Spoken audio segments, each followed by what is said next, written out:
नमस्कार साथियों, स्वागत है आप सभी का मेरे YouTube चैनल क्लब ओटीपी में। मैं हूं रंजीत कुमार और आज आप सभी के साथ शेयर करेंगे क्लास 10 के लिए जो क्लास 10 के जो पहला चैप्टर फिजिक्स का था उसमें जो कुछ बच गया था उसको डिस्कस करेंगे और उसी का चैप्टर 2 जो फिजिक्स का है प्रकाश का अपवर्तन, इसे भी हम लोग आज देखेंगे अच्छे तरीके से। ठीक है, तो आज का क्लास इंपॉर्टेंट होने वाला है क्योंकि इस क्लास से बहुत से क्वेश्चन आपसे पूछे जाएंगे। ठीक है क्या? तो ध्यान से सभी लोग, जितने भी आपके फ्रेंड हैं सभी के साथ शेयर कीजिए और आप लोग लाइक कीजिए, सब्सक्राइब कीजिए ताकि हम लोग कम समय में बहुत जल्दी जल्दी और ज़्यादा सीखेंगे। ठीक है क्या? तो जितने भी फ्रेंड है जल्दी फटाफट पहले तो आप शेयर कीजिए और उनको भी बताइए। ठीक है, और फिर हम लोग पढ़ाई स्टार्ट करेंगे। क्लियर है क्या? तो जो भी लोग पिछला लेक्चर नहीं देखे हैं वो फिजिक्स का पिछला लेक्चर जाकर के देखें, हमारे यूट्यूब चैनल पे रखा हुआ है। ठीक है, अपलोड है वो। ठीक है, तो जाकर फटाफट आप लोग देखिए और आते हैं आज हम लोग अपनी क्लास की ओर। तो इसमें हम लोग तो कुछ देख लिए थे, जैसे कि प्रकाश का परावर्तन में है ना, दर्पण के बारे में जान गए थे हम लोग। ठीक है, और इसी में हम लोग देखे थे कुछ, है ना, कि ये सब तो पढ़ लिए थे हम लोग।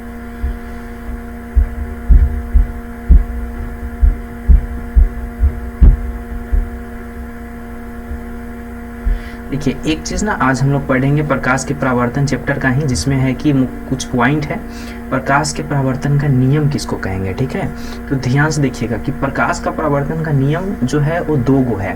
प्रकाश के परावर्तन के कितने नियम होते हैं? 2 नियम होते हैं। पहला नियम है कि आपतित किरण, परावर्तित किरण तथा आपतन बिंदु पर डाला गया अभिलंब सभी एक ही तल में या समतल में होते हैं। इसका मतलब जानते हैं आप लोग? आपतित किरण का मतलब होता है आने वाली किरण, परावर्तित किरण का मतलब होता है टकरा करके जाने वाली किरण, और आपतन बिंदु का मतलब होता है जहां पे दोनों एक दर्पण में मिलती हो तो उसको आपतन बिंदु कहते हैं। ठीक है, और उसी बिंदु पर जो एक लंबवत समतल दर्पण के साथ जो 90 डिग्री बनाता है उसको हम लोग अभिलंब कहते हैं। ठीक है, तो ये सब एक ही बिंदु पर होता है, ये पहला नियम है। दूसरा नियम है कि आपतन कोण जो होता है परावर्तन कोण के बराबर होता है। ठीक है, आपतन कोण को कोण आई से लिखते हैं, परावर्तन कोण को कोण आर से लिखते हैं। ठीक है, दोनों बराबर होते हैं। क्लियर है क्या? तो हम लोग जो पढ़ चुके थे पिछले क्लास में उसको थोड़ा सा अच्छे से स्लाइड के थ्रू देखेंगे आज। ठीक है, तो आप लोग यहाँ स्क्रीन पे देखेंगे अगर, तो देखिए यहाँ पे कुछ मुख्य बिंदु है प्रकाश के परावर्तन के नियम के। ठीक है, इसका 2 नियम था। पहला नियम आपतित किरण, परावर्तित किरण और आपतन बिंदु पर डाला गया अभिलंब सभी एक ही तल में होते हैं। देखिए ये आ रही है प्रकाश की किरण, देखिए यहाँ से ये आने वाली प्रकाश की किरण है और ये दर्पण से टकरा करके जा रही है, मतलब इसको कहेंगे परावर्तित किरण। आने वाली किरण को आपतित किरण, टकरा करके जाने वाली किरण को परावर्तित किरण कहते हैं। ठीक है, और इस बिंदु पर ये जो बिंदु दिख रहा है जहां पर आ रही है और जा रही है किरण, इसको आपतन बिंदु कहते हैं। ठीक है, और ये जो एक लंबवत खींचा हुआ है लाइन, इसको अभिलंब कहते हैं। ठीक है, और ये है अपना समतल दर्पण। ये कौन सा दर्पण है? ये समतल दर्पण है। ठीक है, तो बोला क्या? आपतित किरण, परावर्तित किरण और आपतन बिंदु पर खींचा गया अभिलंब तीनों एक ही तल में होते हैं। याद कर लीजिए पहला नियम। ठीक है, ये प्रकाश के परावर्तन का पहला नियम है। ठीक है, और दूसरा नियम कहता है कि आपतन कोण का मान परावर्तन कोण के मान के बराबर होता है। आपतन कोण को हम कोण आई से लिखते हैं और बराबर कोण और परावर्तन कोण के बराबर होता है। ठीक है, तो ये 2 नियम है जो कि आपको ध्यान रखना है। ठीक है, उसके बाद हम लोग बात करेंगे थोड़ा सा प्रतिबिंब के बारे में। देखिए प्रतिबिंब क्या है? परावर्तन या अपवर्तन के बाद प्रकाश की किरण जिस बिंदु पर संसरित अथवा अपसरित होती है उसे उस वस्तु का प्रतिबिंब कहते हैं। मतलब समझिए ध्यान से कि जब वस्तु, मतलब जब प्रकाश की किरण ना किसी भी वस्तु से या किसी भी दर्पण से टकरा करके, ठीक है, परावर्तित होती है या अपवर्तित होती है, मतलब परावर्तन या अपवर्तन के बाद। ठीक है, जब प्रकाश की किरण किसी भी वस्तु से या दर्पण से परावर्तन या अपवर्तन के बाद वास्तव में जहां मिलती है या मिलती हुई प्रतीत होती है उस बिंदु पर क्या कहते हैं? प्रतिबिंब बना। क्या कहते हैं उसको? प्रतिबिंब बना। तो याद कर लीजिएगा। ठीक है, वैसे प्रतिबिंब को प्रतिबिंब 2 तरीके के बनते हैं। एक होता है जिसको बोलते हैं हम लोग वास्तविक प्रतिबिंब, ध्यान से देखेंगे सभी लोग। एक जो होता है प्रतिबिंब उसको क्या कहते हैं? वास्तविक प्रतिबिंब, और दूसरा जो होता है प्रतिबिंब उसको कहते हैं आभासी प्रतिबिंब। ठीक है क्या? एक प्रतिबिंब वास्तविक हो जाएगा, दूसरा क्या हो जाएगा? आभासी हो जाएगा। ठीक है, अब वास्तविक प्रतिबिंब किसको कहेंगे ये याद रखिएगा। ठीक है, ये वास्तविक कटान से बनता है। मतलब देखिए, अगर जो हम बताए थे आपको कि दर्पण जो था, आपको अगर दिख रहा होगा तो दर्पण में क्या होता था कि प्रकाश की किरण इधर से आती थी और आ करके इधर की ओर जाती थी, है ना। तो यहाँ पर अगर हम दो प्रकाश की किरण अगर इसी पॉइंट से लेते हैं तो एक मुख्य यहाँ पे अगर ध्रुव की दिशा में, तो ये भी इधर कटती है, तो यहाँ पे कट रही है, तो ये वास्तव देखिए दर्पण के इस साइड कट रही है। इस दर्पण का क्या नाम है? अवतल दर्पण। तो दर्पण के इसी साइड कट रही है, इसका मतलब है कि ये वास्तव में कट रही है। लेकिन अगर दर्पण के पीछे कटी, इसका मतलब है कि वो वास्तव में नहीं कट रही, आभासी है उसका नाम, ठीक है। उसको आभासी बोलेंगे या काल्पनिक भी कहेंगे, ठीक है। तो यह वास्तविक कटान से बनता है और आभासी प्रतिबिंब क्या होता है? यह आभासी कटान से बनता है, मतलब दर्पण के पीछे बनता है, ठीक है। यह हमेशा उल्टा होता है, ये बात नहीं याद रख लीजिए। वास्तविक प्रतिबिंब हमेशा उल्टा बनता है, ठीक है। वास्तविक प्रतिबिंब हमेशा उल्टा बनता है और आभासी प्रतिबिंब हमेशा सीधा बनता है। आभासी प्रतिबिंब हमेशा सीधा बनता है। यह परावर्तक सतह के सामने बनता है। देखिए ना, ये परावर्तक सतह है, मतलब जिधर से रचित किया गया हो, अगर कोई भी दर्पण है, दर्पण में जिधर से पेंट किया गया हो तो उसका दूसरा साइड जो होता है वो परावर्तक सतह कहलाता है। तो वास्तविक प्रतिबिंब हमेशा परावर्तक सतह की ओर बनेगा और आभासी प्रतिबिंब दर्पण के पीछे बनेगा, परावर्तक सतह के पीछे बनेगा, ठीक है क्या। तो याद रखेंगे वास्तविक प्रतिबिंब और आभासी प्रतिबिंब में ये अंतर होता है, ठीक है, जो कि इम्पोर्टेंट है। तो फटाफट स्क्रीनशॉट लेते चलेंगे, ठीक है। तो जितने भी व्यक्ति हैं इसको स्क्रीनशॉट लेते चलेंगे, क्लियर है क्या। उसके बाद है कि यहाँ पर समतल दर्पण की बात करेंगे, ठीक है। देखिए, समतल दर्पण से बने प्रतिबिंब की कुछ विशेषता होती है और ये इंपॉर्टेंट है, जो आपसे पूछे जाएंगे, ठीक है।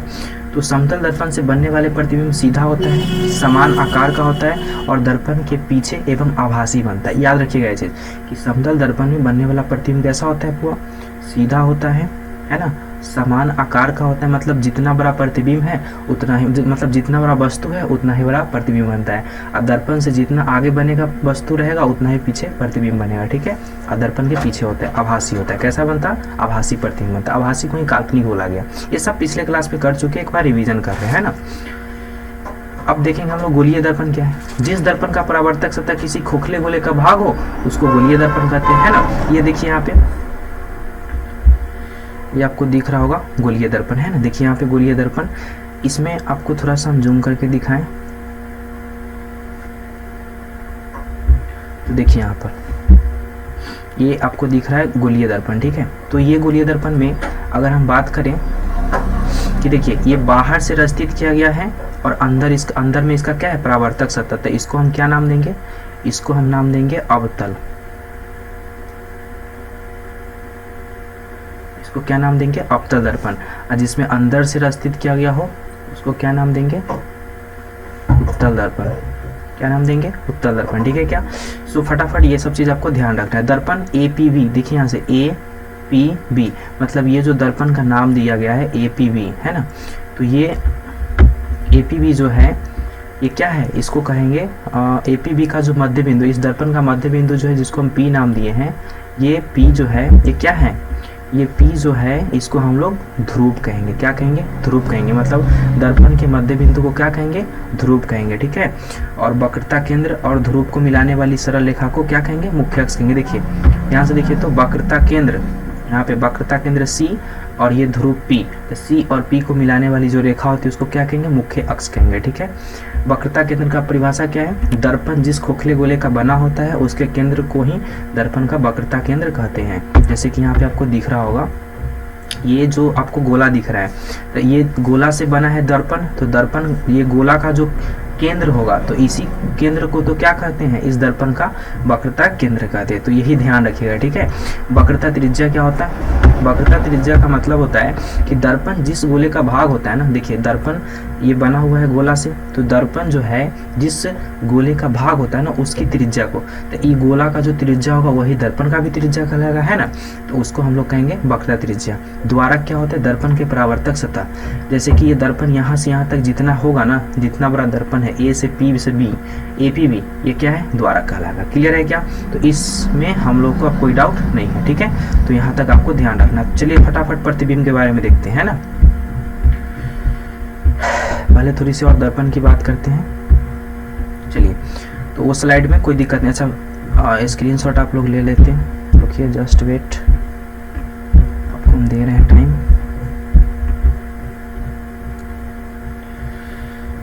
2 मिनट दीजिएगा। चलिए फटाफट स्क्रीनशॉट लीजिए, तो स्क्रीनशॉट लीजिए इसका, सभी लोग स्क्रीनशॉट लीजिए इसको।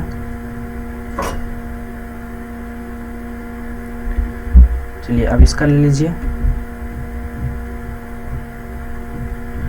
स्क्रीनशॉट लीजिए इसका। स्क्रीनशॉट ले लीजिए इसका।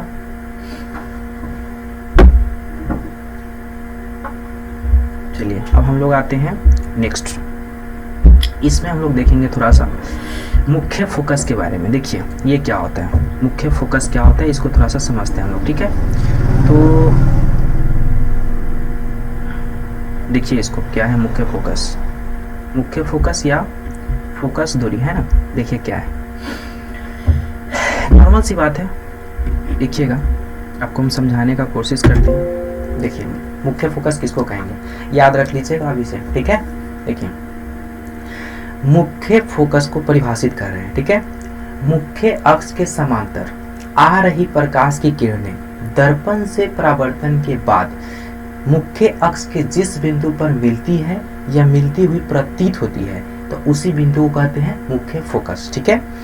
और फोकस दूरी किसको कहेंगे, फोकस तथा ध्रुव के बीच की दूरी को फोकस दूरी कहेंगे। क्लियर है क्या, सभी लोग ध्यान से एक बार और यहाँ पे देखेंगे, ठीक है। स्क्रीन पे देखिए, यहाँ पे आपको दिख रहा होगा ये जो जितनी भी लाइनें हैं, ठीक है, ये जितनी देख रहे हैं आप अवतल दर्पण में, ये अवतल दर्पण में आप देख रहे हैं कि जितनी भी लाइनें हैं वो मुख्य अक्ष के ना समांतर आ रही है, लेकिन जा कहाँ से रही है, एक निश्चित बिंदु से जा रही है ना, जो कहाँ पर है, मुख्य अक्ष पर है।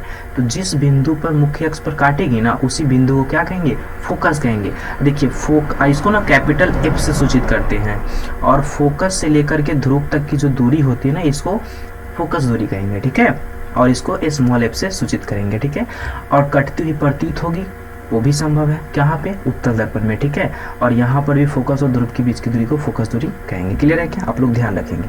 देखिए यहाँ पे लिखा है परिभाषा कि प्रधान अक्ष के समांतर चलने वाली प्रकाश की किरणें परावर्तन के उपरांत प्रधान अक्ष के जिस बिंदु पर मिलती है फोकस, मुख्य फोकस या फोकस कहा जाता है, ठीक है। और इसे एफ से सूचित किया जाता है, ठीक है। इसको स्क्रीनशॉट ले लीजिएगा फटाफट, स्क्रीनशॉट लीजिए। ओके आगे बढ़ते हैं। देखिए यहाँ से फोकस दूरी भी कह रहा है, दर्पण के ध्रुव एवं फोकस के बीच की दूरी को फोकस दूरी कहते हैं, और इसको पी एफ जो कि पी से लेकर एफ तक की दूरी है उसको फोकस दूरी कह दिया है, ठीक है। टाइम बहुत कम है इसलिए हम लोग जल्दी जल्दी खींचेंगे इसको, है ना। देखिए गोलीय दर्पण में फोकस दूरी एवं वक्रता त्रिज्या के बीच क्या संबंध होता है, ऐसा ना आप आ सकता है ऑब्जेक्टिव में। कहाँ पे पूछेगा, ऑब्जेक्टिव में क्या पूछेगा कि गोलीय दर्पण में फोकस दूरी और वक्रता त्रिज्या में क्या संबंध है। तो फोकस दूरी को तो हम क्या चीज से लिखते हैं, स्मॉल एफ से, और वक्रता त्रिज्या को आर से लिखते हैं। तो एफ बराबर क्या होता, f is equal to R बटा 2 होता है। तो याद रखिएगा इसको, ठीक है। और ये रिलेशन ऑब्जेक्टिव में आ जाता है, ठीक है। चलिए यहाँ पर इसको देखते हैं, ठीक है। सो ये दोनों के लिए है, बना दिया गया है, इसको एफ कहेंगे। और वक्रता केंद्र और ध्रुव को मिलाने वाली रेखा को वक्रता त्रिज्या कहेंगे, जिसको कैपिटल आर से सूचित करते हैं, ठीक है। गोलीय दर्पण में प्रतिबिंब कैसे कैसे बनता है थोड़ा सा देख लेते हैं, ऐसे हम लोग पढ़े हुए हैं। देखिए यहाँ पे अवतल दर्पण के लिए क्या है, स्थिति नंबर 1, स्थिति नंबर 1 क्या है, स्थिति नंबर 1 जब वस्तु फोकस और ध्रुव के बीच स्थित हो, फोकस और ध्रुव के बीच स्थित हो तो उसका प्रतिबिंब कहाँ बनता है, पीछे बनता है। ऐसा बनता है, बड़ा बनता है, और कैसा बनता है, सीधा बनता है, और कैसा बनता है, तो दर्पण के पीछे बनता है, ठीक है। और काल्पनिक बनता है, याद रखेंगे। ऐसा इसका ट्रिक भी आपको हम पिछले लेक्चर में बता चुके हैं, तो जिनको भी ट्रिक इस चीज़ का चाहिए याद करने का, वो पिछला लेक्चर फिजिक्स से जाकर के चेक करें, ठीक है। और जब वस्तु फोकस पर होता है तो अनंत पर बनता है, ठीक है। जब वस्तु वक्रता केंद्र और फोकस के बीच स्थित होता है तो उसका प्रतिबिंब जो होता है कहाँ पे बनता है, उसका प्रतिबिंब अनंत और वक्रता केंद्र के बीच में बनता है, ठीक है, याद रखिएगा। और स्थिति नंबर 4 जब वस्तु वक्रता केंद्र पर होगा तो प्रतिबिंब भी वक्रता केंद्र पर बनेगा, है ना। जब वस्तु कहाँ पे हो, वक्रता केंद्र फोकस के बीच में हो तो इसका प्रतिबिंब इधर की ओर, सॉरी थोड़ा बढ़ा रहे हैं, अच्छा। जब वक्रता केंद्र और अनंत के बीच में वस्तु होगा तो इसका प्रतिबिंब वक्रता केंद्र और फोकस के बीच में बढ़ेगा। मतलब प्रतिबिंब दर्पण से दूर जाता है, और सॉरी वस्तु दर्पण से दूर जाता है और प्रतिबिंब दर्पण के नज़दीक जाता है। ये ट्रिक अपनाना है, सिर्फ एक जगह को छोड़ करके। कहाँ? फोकस और ध्रुव के बीच की जगह को छोड़ करके, ठीक है। यहाँ पे आपको समझा देते हैं। देखिए, फोकस और ध्रुव के बीच में जब वस्तु होगा तो प्रतिबिंब कहाँ बनेगा? दर्पण के पीछे बनेगा। कैसा बनेगा? सीधा और आभासी बनेगा। और आकार कैसा होगा? तो बड़ा होगा, ठीक है। ध्यान से देखिएगा, कहाँ? फोकस और ध्रुव के बीच था तब। जब फोकस पर होगा तो अनंत पर इसका प्रतिबिंब बनता है। कैसा बनता है? वास्तविक और उल्टा होता है। और प्रतिबिंब का आकार कैसा होता है? वस्तु से बहुत बड़ा होता है। पहले बड़ा था, उसके बाद बहुत बड़ा हो गया, ठीक है। फोकस और वक्रता केंद्र के बीच जब होगा तो कैसा होगा? वक्रता केंद्र और अनंत के बीच में होगा, वास्तविक होगा, उल्टा होगा और वस्तु से बड़ा होगा। वक्रता जब केंद्र पर होगा तो वक्रता केंद्र पर ही प्रतिबिंब बनेगा, वास्तविक बनेगा, उल्टा बनेगा और वस्तु के बराबर बनेगा, ठीक है। उसके बाद वक्रता केंद्र और अनंत के बीच जब वस्तु होगा उसका प्रतिबिंब भी वक्रता केंद्र और फोकस के बीच में बनेगा, भागेगा उधर की ओर, है ना। और कैसा होगा? वास्तविक और उल्टा होगा और वस्तु से छोटा होगा। जब वस्तु अनंत पर होगा तो उसका प्रतिबिंब फोकस पे बनेगी और कैसा बनेगा? वास्तविक और उल्टा। और आकार कैसा होगा? तो वस्तु से बहुत छोटा। एक चीज देखिए ध्यान से, ये क्या हो रहा है ना, यहाँ पे वस्तु की स्थिति को समझिएगा। वस्तु की स्थिति क्या हो रही है? दर्पण से दूर भाग रही है। तो प्रतिबिंब कैसा बन रहा है? प्रतिबिंब दर्पण के नजदीक जा रहा है। प्रतिबिंब किधर की ओर जा रहा है? दर्पण के नजदीक जा रहा है, ठीक है। और नॉर्मली एक जगह को छोड़ करके देखिएगा, यहाँ पर सिर्फ आभासी बनता है। आभासी है तो सीधा होगा ही, है ना। लेकिन बाकी बात सब जगह पर देखिए तो वास्तविक प्रतिबिंब बन रहा है और उल्टा बन रहा है। तो याद करने का सही तरीका, ठीक है। और यहाँ पे देखिए प्रतिबिंब का आकार कैसा हो रहा है? पहले तो बड़ा था, है ना, उसके बाद बहुत बड़ा हुआ, उसके बाद वस्तु से बड़ा हुआ, ठीक है। उसके बाद क्या हुआ कि बराबर हुआ, और फिर जाकर के छोटा, और फिर बहुत छोटा। तो जैसे ही नीचे मतलब वस्तु की स्थिति जो है दर्पण से दूर भागेगी तो इसका जो आकार है वस्तु का बड़ा से छोटा की ओर बढ़ेगा, ठीक है क्या। तो याद रखेंगे इस तरीके से। अब अवतल दर्पण का उपयोग बहुत बार पूछा गया है तो इसको भी देख लीजिए आप लोग, है ना। अवतल दर्पण का उपयोग हम लोग निम्नलिखित जगह पे करते हैं, जैसे हजामती दर्पण के रूप में, है ना। हजामती दर्पण कहने का मतलब जहाँ पे कि सैलून में लगाया होता है, ठीक है। सोलर कुकर में करते हैं। सोलर कुकर में क्यों करते हैं? क्योंकि वहाँ पे प्रकाश को वो अवशोषित कर ले, है ना, खींच ले। रोगियों के इलाज में करते हैं जहाँ पे फोकस कर दे, है ना। गाड़ियों के अग्रदीप, टॉर्च, टेबल लैंप में सब में क्या किया जाता है? अवतल दर्पण का उपयोग किया जाता है, ठीक है। गाड़ी का जो अगला शीशा होता है ना, टॉर्च के आगे वाला, लाइट के आगे हेडलाइट वाला जो होता है वो किसका होता है? अवतल दर्पण का होता है। उत्तल दर्पण का क्या है उपयोग? तो देखिए, उत्तल दर्पण में केवल आभासी प्रतिबिंब बनता है, ये तो सत्य बात है। यह प्रतिबिंब हमेशा सीधा एवं वस्तु से बहुत छोटा बनता है, ठीक है। और उत्तल दर्पण का उपयोग होता है मोटरसाइकिल में, ट्रक में, बस इत्यादि के साइड मिरर में। देखिए एक चीज ध्यान दीजिएगा, जो भी गाड़ी है ना, तो गाड़ी के जो हेडलाइट होता है उसमें अवतल दर्पण होता है, लेकिन उत्तल दर्पण कहाँ पे होता है? गाड़ी का जो आईना होता है ना, साइड वाला मिरर जो होता है उसमें उत्तल दर्पण होता है, ठीक है क्या। ताकि उसमें ना पीछे की जो वस्तु है वो छोटी दिखाई दे, ठीक है, ताकि दूर दूर की वस्तु पीछे की आसानी से ड्राइवर देख सके, ठीक है। इसलिए उसमें उत्तल दर्पण होता है। उत्तल दर्पण में हमेशा छोटा प्रतिबिंब बनता है। और कैसा बनता है? छोटा होता है।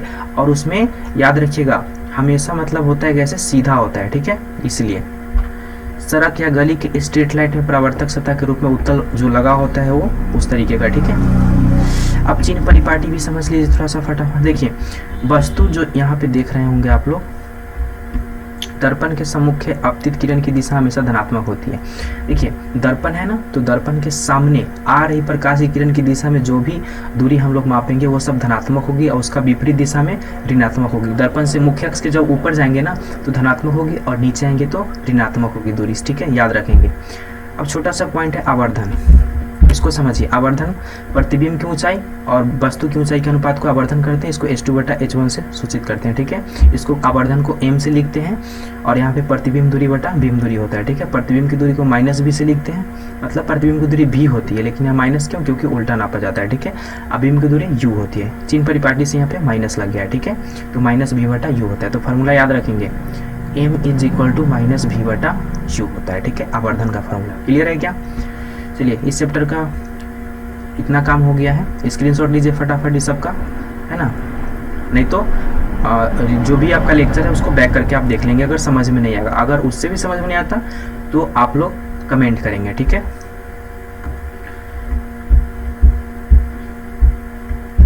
चलिए एक छोटा सा पॉइंट है, समतल, अवतल एवं उत्तल दर्पण की पहचान। देखिए अब ना इसको दो तरीके से हम लोग कर सकते हैं, एक स्पर्श करके कर सकते हैं कि सर ये अवतल होगा या उत्तल होगा, एक है कि मतलब बिना स्पर्श के बता सकते हैं कि ये अवतल है कि उत्तल है। उसकी भी कुछ क्वेश्चन आते हैं एग्जाम में, तो आप ध्यान से इसको देखेंगे, ठीक है, कि बिना स्पर्श किए हुए ना समतल, अवतल एवं उत्तल की कैसे पहचान करेंगे, ठीक है, बिना छू करके, ठीक है। तो इसका ना 3 तरीका, कैसे देखो ध्यान से, तीनों को 3 तरीका से। जैसे कि देखिए, यदि वस्तु का बना प्रतिबिंब, मतलब उसको क्या करना है कि छूना नहीं, स्पर्श नहीं करना है, ठीक है, फिर भी बता देना है, तो क्या करेंगे, तीनों दर्पण को सामने रखेंगे, समतल मतलब जो दिया उसने, ठीक है, और तीनों रख दिया, बोला कि इसको बिना छू करके बताइए कि अवतल है, उत्तल है, समतल है, तो रखा हुआ रहेगा सामने, आप वस्तु को लेकर जाइए, ठीक है।